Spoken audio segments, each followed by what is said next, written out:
Weekends at the animal shelter have always been both a joy and a grind for me. If you've ever worked at one, you know what I mean. The days start early with the leashes jingling and the vans revving, and they often don't end until long after sunset.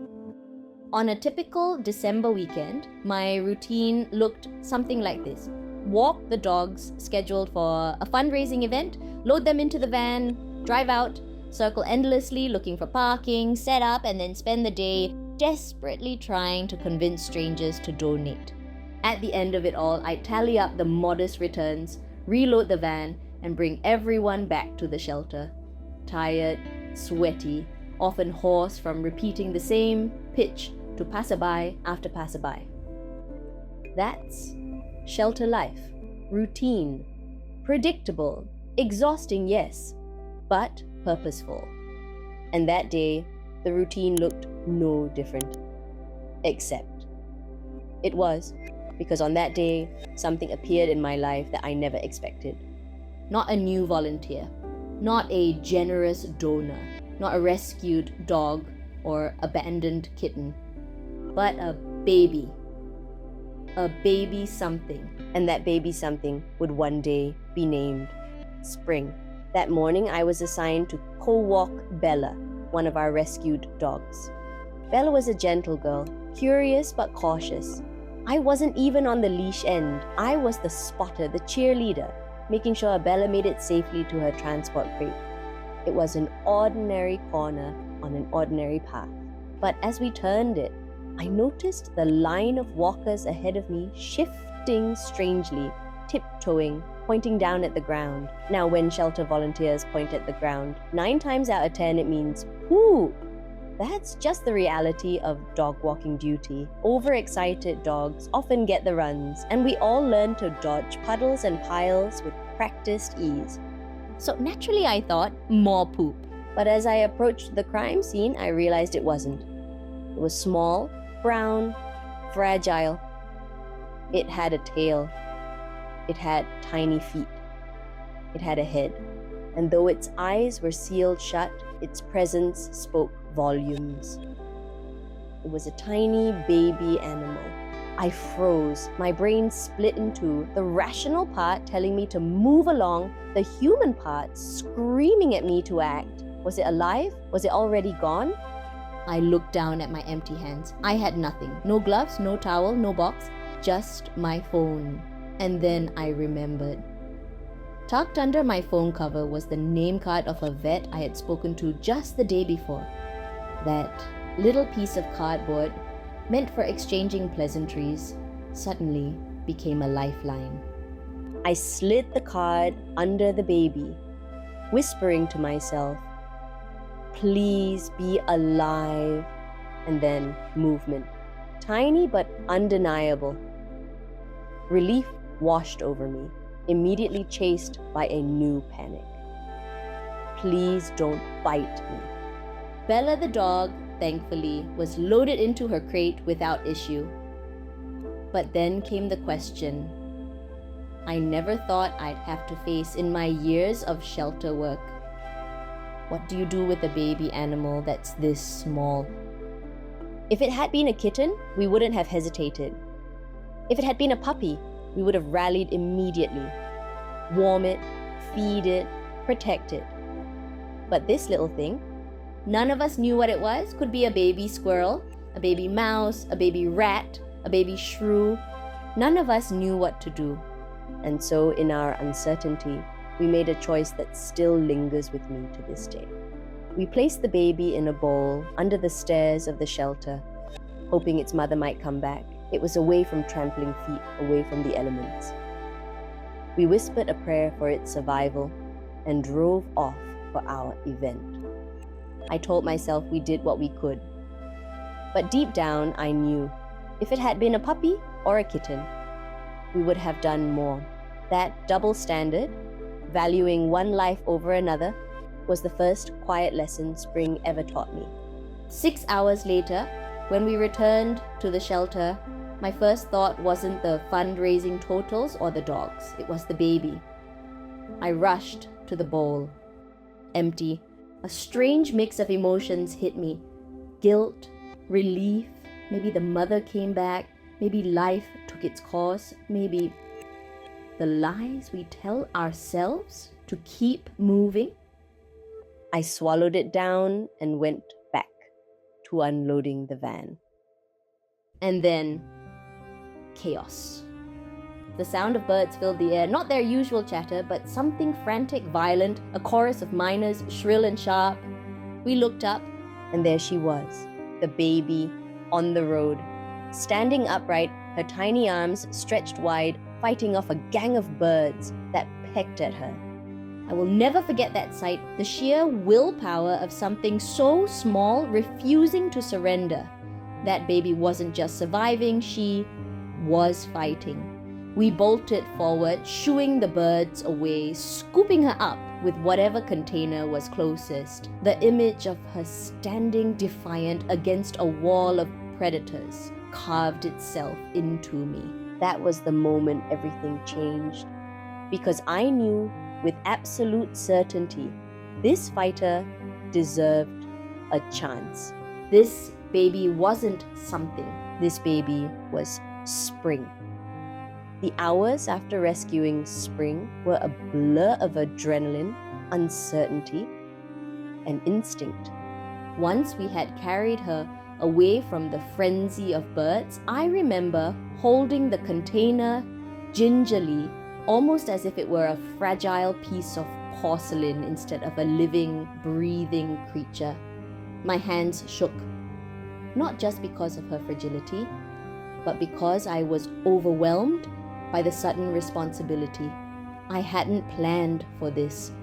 No one had. She was so impossibly small. Her skin was translucent, her eyes still sealed shut. She didn't even look like she belonged in this world yet, more like she was halfway between existence and disappearance. And yet, she breathed, she moved, she fought.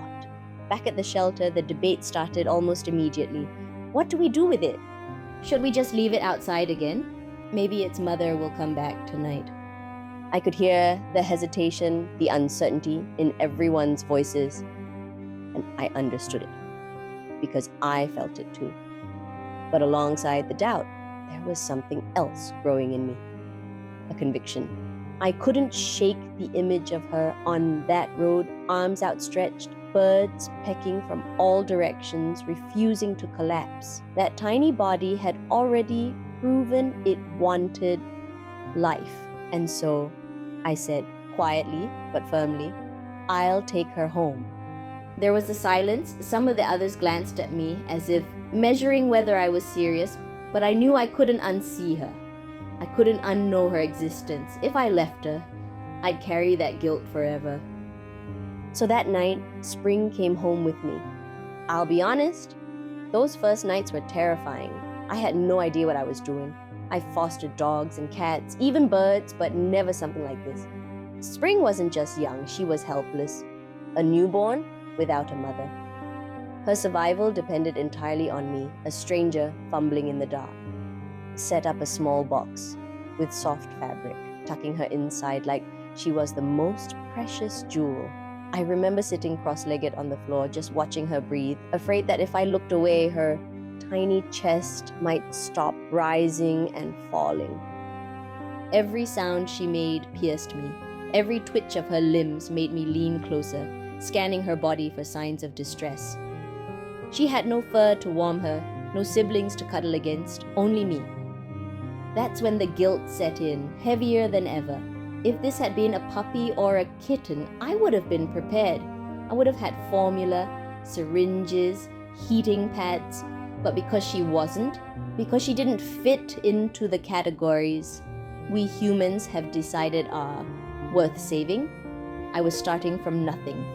I was learning from scratch, making mistakes, improvising, praying. I asked myself over and over, am I doing this right? Am I hurting her more than helping? But when she stirred, when she reached blindly into the empty air with her tiny arms, I made her a promise. You're not alone anymore. I'll be your family. That promise was both a comfort and a burden. It meant sleepless nights, it meant constant worry, it meant that if she didn't survive, I would blame myself. But it also meant that I was no longer just a volunteer at a shelter, clocking in and out. I was her person. What surprised me most in those first days wasn't her fragility. It was her spirit. Spring had an energy that seemed far too big for her body. Even when she was too weak to move much, she had this way of reaching upward, stretching her limbs like she was determined to grow into the world. Sometimes she'd wriggle in her box, restless. Sometimes she'd curl into herself and sleep, looking impossibly peaceful. I'd find myself just watching her for hours, marveling at the fact that something so small could carry so much willpower. Slowly, I began to recognize her patterns, the tiny squeaks she made when she was hungry, the way she quieted when she felt warmth near her, the stillness that meant she had finally drifted into deep sleep. These weren't just survival behaviors, they were connections. She was learning to trust me, even though she couldn't see me yet. And I was learning to listen to her in a language that had nothing to do with words. It was humbling. We live in a world filled with noise, phones pinging, traffic blaring, voices overlapping, but with Spring, the communication was stripped down to its rawest form, a squeak, a wriggle, a breath. It forced me to slow down, to pay attention in a way I hadn't in years. And in that slowing down, I realized something. I needed her just as much as she needed me. People often think rescuing animals is one-sided, that it's about us saving them. But the truth is, they save us too in ways we don't expect. Spring was teaching me lessons I didn't even know I needed. Patience, presence, compassion without condition. I started noticing how my mornings shifted. Instead of rushing through breakfast and diving into tasks, I would check on Spring first. Instead of scrolling mindlessly on my phone, I'd sit quietly by her box, listening to her breathing. She was grounding me, reminding me of what mattered, showing me that life, real, meaningful life, wasn't in the noise or the rush, but in the small, quiet moments of care. That's when I realized this wasn't just fostering. This wasn't just rescue. This was family. Spring had entered my home as a fragile newborn, but in just a few days, she had carved out space in my heart that I didn't know existed. And I, who had set out to save her, was being transformed by her instead. As the days turned into weeks, Spring began to change before my eyes. What was once a nearly translucent, fragile newborn began to grow tiny patches of fur. Her body filled out. Her squeaks grew louder, more insistent, and her once shaky movements started carrying intent. It wasn't easy, far from it. With growth came new challenges. Feeding schedules became more demanding. She was no longer content to be simply warm and safe. She wanted stimulation, interaction, more of the world. And I found myself constantly questioning if I could give her enough. Every time she sneezed, my heart stopped. Every time she paused too long between breaths, I hovered, wondering if this was the moment her fragile body would give out. Rats are prey animals, designed by nature to hide their weaknesses until it's too late. That knowledge haunted me. I'd watch her, worrying over the tiniest details. Was her fur lying flat? Were her eyes bright enough? Was her breathing too fast? Too slow? The weight of responsibility was immense. Caring for her was like balancing on a tightrope with no safety net beneath. And yet, woven into the fear was something else. Awe. Because even with every setback, every scare, Spring kept going. She had this fire in her that refused to be put out, and little by little, she started showing me more of who she was. Spring was not like the stereotypes people hold about rats. She was curious, always the first to explore a new corner of her little space. She was affectionate, climbing onto my hand, nestling into the crook of my arm, pressing her tiny nose against my skin as though memorizing my scent. And she was expressive. Every flick of her whiskers, every tilt of her head carried meaning. There were moments that melted me completely. The way she would pause mid-play to glance back at me as if checking, "Are you watching? Do you see me?" Or the way she would curl against my chest and fall asleep, her tiny heartbeat syncing with mine. These weren't just animal behaviors, these were connections, bonds being stitched together, thread by thread.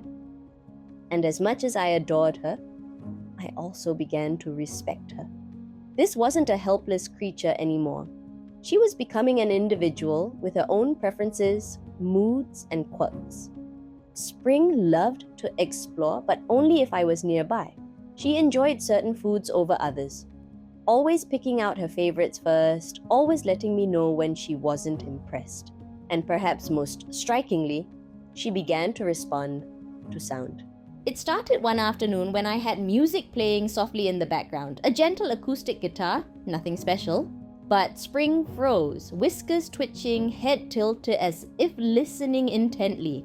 I thought it was coincidence at first, but then it happened again. Whenever music filled the room, soft, melodic, steady, she stilled, her body relaxed. Sometimes she even closed her eyes as though letting the notes wash over her. I remember laughing softly, whispering, "You've got good taste, little one." But it was more than taste. It was connection. Music became our shared language, a bridge between two species. On nights when I was too tired to talk, too drained to think, I'd put on gentle piano music and sit by her box. She'd curl up and I'd let the sound fill the silence. Somehow in those moments, the weight of the world lifted. It was as if she was reminding me, we don't always need words. We just need presence. That bond through music became one of the most precious parts of our journey. It was our ritual, our quiet way of saying, "I'm here, you're safe, we belong to each other." But of all the memories, there's one that will stay with me forever. I call it our ratatouille moment. If you've seen the movie, you know what I mean. The little rat, Remy, sitting on top of the chef's head, tugging on his hair, guiding him like a hidden partner. It's whimsical, magical, and a little absurd. And yet, life has a way of imitating art. Spring had grown confident enough to climb. One evening, as I sat on the floor working on my laptop, she scurried up my arm, paused at my shoulder, and then, before I could react, made her way onto my head. I froze, not wanting to scare her, and then I laughed. There she was, perched like a queen on her throne, whiskers twitching proudly, surveying her kingdom from the top of my hair. I must have looked ridiculous sitting there with a rat on my head, but I didn't care. It was one of the most joyful, absurd, heart-expanding moments of my life. It felt symbolic.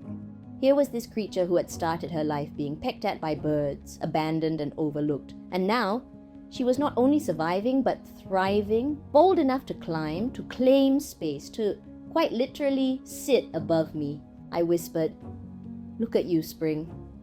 Look how far you've come." It was more than a funny anecdote. It was a testament to her resilience, her spirit, and the bond we shared. In that moment, I wasn't just her rescuer. I was her partner, her friend, her safe place. And she, in her own way, was mine. Looking back, those growing pains and milestones weren't just about Spring's survival. They were about transformation, hers and mine. She grew into herself step by step, whisker by whisker. And I grew into something too, someone softer, slower, more attentive, someone who could see the extraordinary in the ordinary. Spring reminded me daily that even the smallest lives carry immense value. That joy can be found in the simplest rituals, that healing comes not in grand gestures, but in the quiet presence of another being who sees you, trusts you, and chooses you. She was my teacher, my companion, my unexpected miracle, and every time I remember that ratatouille moment, the laughter, the absurdity, the overwhelming tenderness, I'm reminded of the greatest truth she gave me, that life is worth fighting for, no matter how small you are. By the time Spring had grown into a young rat, I realized something profound had happened. At the beginning, every day with her felt like a fight for survival. Was she breathing? Was she eating enough? Could her fragile little body withstand another night? But slowly, almost without me noticing, that constant fear began to loosen its grip. Spring wasn't just surviving anymore. She was living, thriving, discovering. And in her living, she was teaching me something I didn't expect. That life, no matter how small, deserves not just protection but celebration.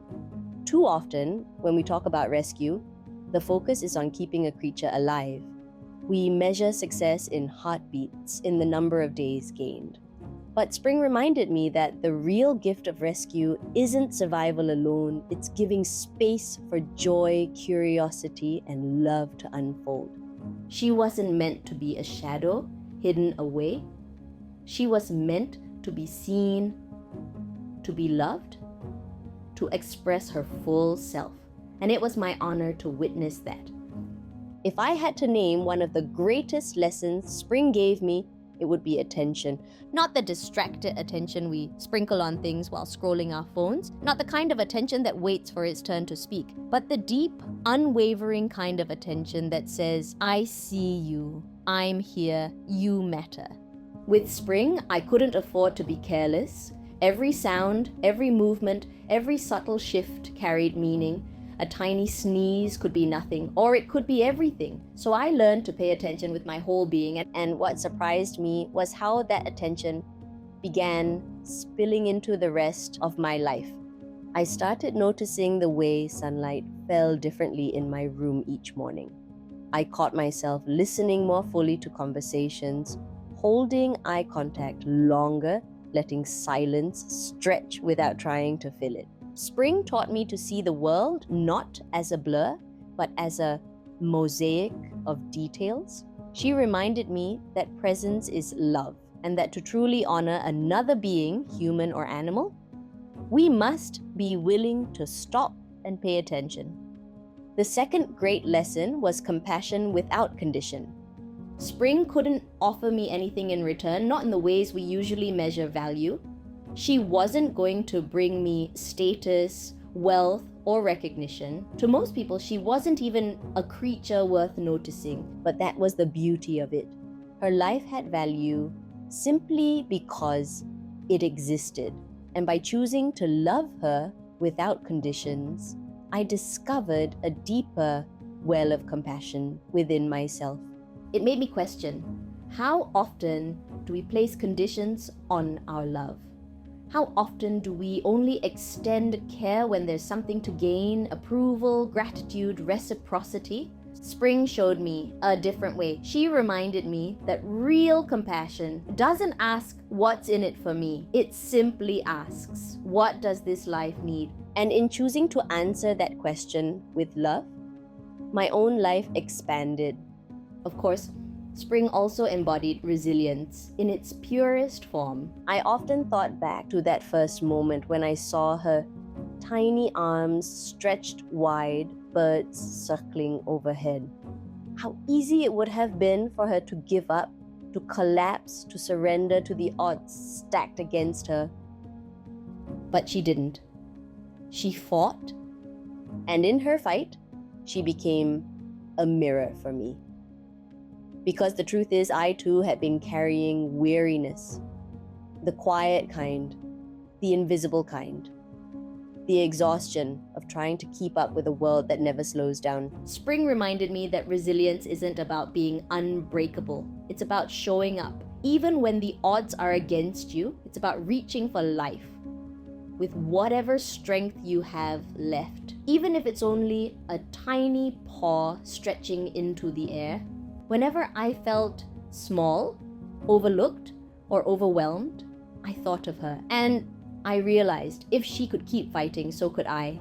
Rescue is often misunderstood. People imagine it as a dramatic act, pulling an animal from danger, rushing it to safety. And yes, sometimes it looks like that. But more often, rescue is quieter.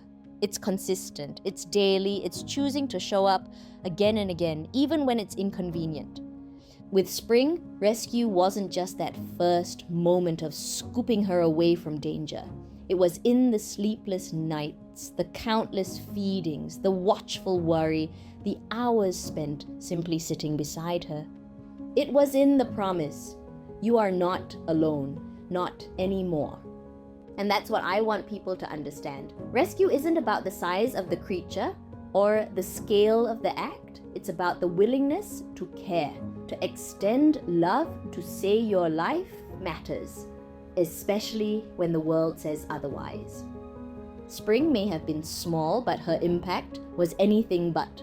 Perhaps the most powerful thing Spring gave me was a new set of eyes. Before her, I'll admit, I never thought much about rats. They were background figures in the city, scurrying in alleys, disappearing into drains, whispered about as pests. But once Spring was in my life, everything shifted. Suddenly I saw her kind everywhere, not as vermin but as lives with families, with fears, with instincts and intelligence, lives just as deserving of compassion as any cat or dog. It made me reflect deeply on the way we humans categorize worth. We elevate some species, dismiss others, and rarely stop to question why. But Spring forced me to question it. She made me realize that our labels don't change the truth. Every life longs to live, to be safe, to experience connection. And if we can open our hearts to that truth, we can start creating a kinder world, not just for animals, but for each other too. Spring's time with me was not infinite, no life is, but the impact she left was immeasurable. Even now, I carry her lessons forward. When I slow down to notice the details of my day, that's Spring. When I choose compassion without expectation, that's Spring. When I keep fighting, even when I feel small, that's Spring. She may have been just one rat, but she became a compass, a reminder of what really matters in a world that so often forgets. And every time I think of her, curled up in my hand, climbing onto my head, listening intently to music, I smile. Because I know her life was not just saved, it was honored, it was celebrated. And that to me is the true meaning of rescue.